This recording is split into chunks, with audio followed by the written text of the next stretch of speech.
एक बार की बात है, एक गरीब औरत थी जिसका नाम आयशा था। वह एक छोटे से गांव में अपने माता पिता और छोटे भाई बहनों के साथ रहती थी। उसके पिता एक किसान थे, लेकिन खेत बहुत उपजाऊ नहीं था और वे अक्सर किसी तरह का गुजारा करते थे।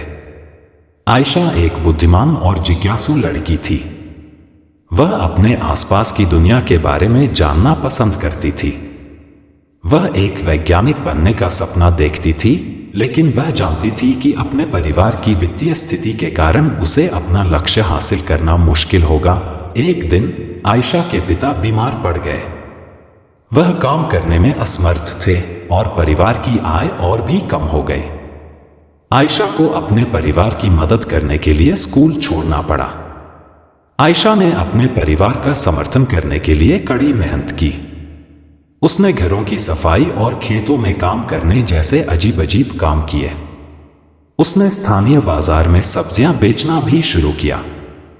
अपनी व्यस्त दिनचर्या के बावजूद आयशा ने वैज्ञानिक बनने के अपने सपने को कभी नहीं छोड़ा। वह देर रात तक पढ़ाई करती थी और स्थानीय पुस्तकालय से किताबें उधार लेती थी। उसने घर पर भी अपने स्वयं के प्रयोग करना शुरू कर दिया। कई सालों की कड़ी मेहनत और दृढ़ संकल्प के बाद आयशा ने आखिरकार अपने सपने को हासिल कर लिया। वह विश्वविद्यालय में दाखिला लिया और वैज्ञानिक बन गई। उन्होंने विज्ञान के क्षेत्र में महत्वपूर्ण योगदान दिया।